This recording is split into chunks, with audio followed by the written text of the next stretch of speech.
We will be looking into the demonstration of our experiment. That is, the aim is to determine Fe+2 ions in a given sample using an internal indicator. Now, before starting the experiment, let us see what exactly is our internal indicator. Now, here the internal indicator that we will be using is diphenylamine indicator, and this diphenylamine indicator is basically a kind of indicator which reacts with Fe+2 system outside the reaction system to give a colorless solution.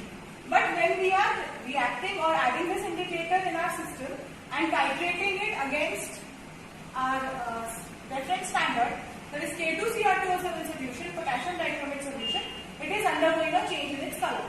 Since it is showing the color change only in the given pH range, that is the acidic range, in the system, therefore we are calling it as an internal indicator. So the apparatus that we will be requiring here is a beaker, volumetric flask, and apart from that you may need a conical flask to do the experiment. Then the chemicals that you will be needing here is potassium dichromate solution, that is K2Cr2O7, Fe+2 solution that we have been using here, ferrous sulfate solution. So we have just written Fe2+ solution. You can take any other solution instead of FeSO4 also. Then next is diphenylamine indicator. Now this is the most important part of the experiment. This is an internal indicator. Now as you can see, the reactions. Now before explaining the reactions, I would like to tell you that this is redox titration, when one substance will undergo reduction, the other substance will undergo oxidation. Now as you can see, this is the ion, and this particular chromium ion is the next ion. Now why I am underlining these ions is because whenever we are doing redox titration, we always need a primary standard. The primary standard solution is that solution whose concentration is already known or whose concentration does not change with time. Now here the primary standard solution we have made is our K2Cr2O7, that is potassium dichromate solution. With respect to the concentration of the solution, we will be titrating this solution with the other secondary standard, or you can say with an unknown solution to determine the concentration of Fe+2 ions. Now primary standard solution we have made, I will explain that in the procedure part. With respect to this primary standard, we are titrating the unknown sample or a desired solution. Therefore, this is a titration. Secondly, it is a redox titration because one part of the solution is undergoing reduction, the other part of the solution is undergoing oxidation. So simultaneous oxidation reduction is taking place, which is responsible for the change in color. So as you can see in this reaction, 6 moles of ferrous sulfate is reacting with 1 mole of potassium dichromate in the presence of acid, that is 7 moles of H2SO4, to give 3 moles of ferric sulfate. Now this is ferric sulfate. I'm just writing this for your reference. This is potassium sulfate and chromium sulfate plus 7H2. Now here if you see, this reaction has been summarized as, this is the chromate part of the earlier solution. This is the acidic behavior because of presence of hydrogen ions, and this is the 6 Fe+2 ions from the other solution. So as you can see, chromium is in the oxidation of +6. Now this reaction has been further summarized down. Chromium is in the oxidation state of +6. I hope all of you know how to calculate the oxidation states, and of course your teachers must have taken it in the theory classes. So chromium +6 is getting reduced to chromium +3. Chromium +6 is getting reduced to chromium +3. So this is reduction, and you can see Fe+2 ions, it is undergoing oxidation to Fe+3. So the reduction in the oxidation states is reduction, or the decrease in the oxidation states we call it as reduction, and the increase in the oxidation states is oxidation. So as you can see, Fe+2 is undergoing oxidation to Fe+3, and Cr+6 is undergoing reduction to Cr+3. Now when this particular process is happening, only then the color change of the indicator is seen.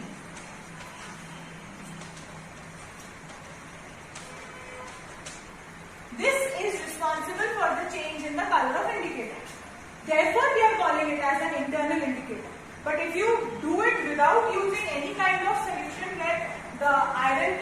not undergoing oxidation, it will not show you any kind of color change. So this is basically what we are going to do. Now as you can see, here we have already made a K2Cr2O7 solution. Now the procedure to make the solution is that,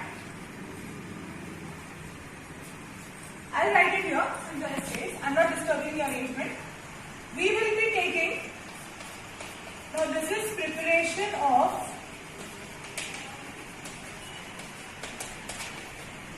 .1 normal K2Cr2O7. Okay? Now to make 0.1 normal K2Cr2O7, we have basically dissolved 4.9 gram of K2Cr2O7 into 100 ml volumetric flask and made a 100 ml solution of it by adding appropriate amount of water. Then this solution is already prepared, and when you all come for practical experiments, it will be given to you in the preparation. But in order to understand the procedure, you all must know that you have to take a weighing flask, or you can say it as a weighing bottle. It just looks like somewhat like this. In this you will take around 5 grams of K2Cr2O7. Now before taking, you must know the weight of empty flask, that is W1. Weight of empty flask. After adding potassium dichromate to it, you will weigh it again. That will be your W2, that is empty flask plus K2Cr2O7. Then after doing this, you will take a volumetric flask. In the volumetric flask, you will transfer this. After transferring, you will note down the weight. So this is after transferring the potassium dichromate.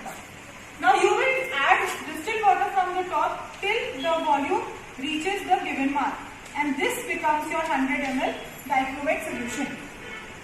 Now this 100 ml dichromate solution is your primary standard.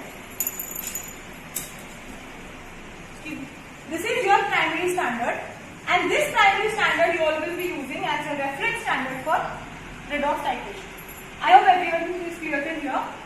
Now this is the first part, that is preparation of 0.1 normal K2Cr2O7, and the second part is the preparation of your Fe+2 solution. But as a students, you all will be given Fe+2 solution because that is the unknown part. So you are not supposed to know that. And there is a dust. So as a student, you are not supposed to know the concentration at Fe+2. Therefore, the preparation of that solution is not in your responsibility. That will be done by the other authorities. So this is the first part that we have done. Now the second part is the titration part. Now let us see the titration part.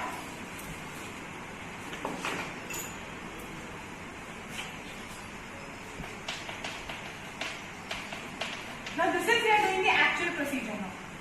What you will do is, you will take 10 ml of FeSO4 solution in a conical flask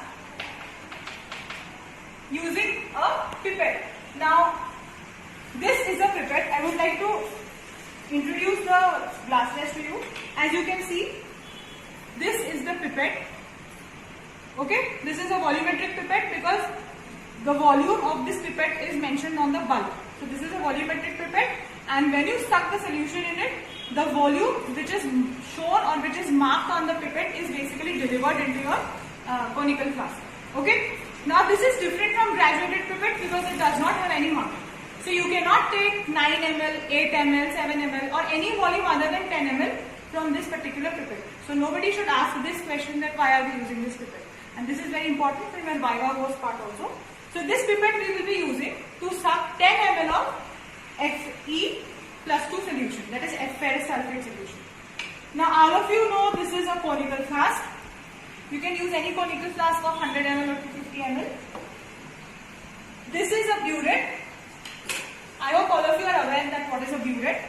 It's a burette with a long pipe, cylindrical pipe, and you're supposed to fill in the solution in the burette and accordingly adjust the knob to deliver your volume. Now let us see the procedure. solution in conical flask. In this, we have added 2 to 3 drops of our internal indicator, that is diphenylamine indicator. I will just write the indicator term in short because that has been already mentioned there. And then you have to take this conical flask and titrate it against 0.1 normal solution of K2Cr2O7. Okay? So this K2Cr2O7 which you are titrating has to be taken in the burette. So this solution you will be filling in the burette. Okay? Now there is one other teacher with me who is going to explain you the demonstration part. Okay? So she will be explaining you about the demonstration of how you are supposed to carry out the titration. I am explaining you the theory, so all of you have to pay attention to what the teacher is telling. So this you are supposed to fill in the burette, and you have to start looking into the conical flask only. Because when you are looking into the conical flask, you will be able to determine the color change or note down the color change. You are not supposed to look into the burette while titrating. This is one of the most important precautions that you all must take. Now let us see the procedure after this. So after this titration, you are supposed to see the color change. Now the color change initially, before adding the indicator, will be green, or it may appear say greenish yellow also to some of you, depending on the concentration of indicator, to red or violetish red you can see,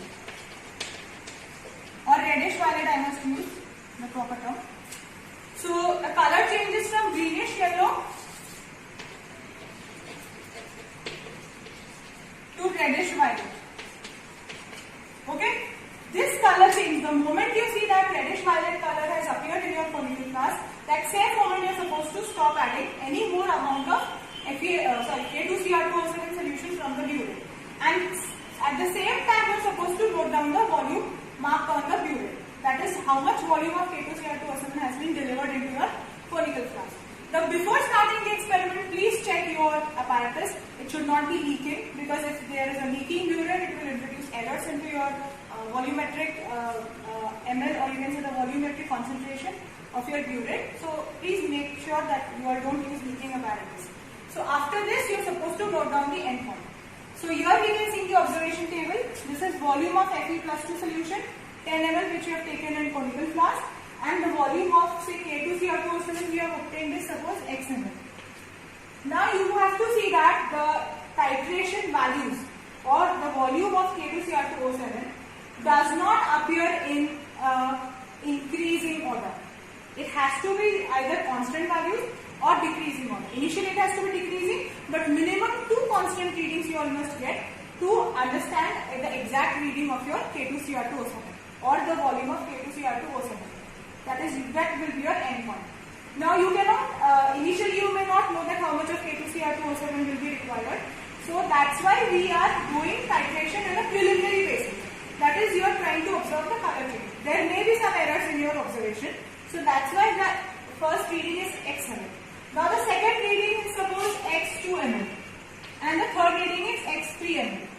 So x ml has to be greater than x2 ml, or it can be the same also. But it cannot be less than x2 ml. So x ml, x2 ml and x3 ml. So you must obtain same readings, and the constant reading will be your endpoint for the titration. Okay? So using this value we will be proceeding for the calculations. So first you will look into the demonstration which my other colleague Humani ma'am will explain you, and myself I am Joel Bhattacharya ma'am. I will explain you the principle and the procedure. So look into the demonstration, you will follow the basics and the details of the experiment properly, and then we will go proceed towards the calculation.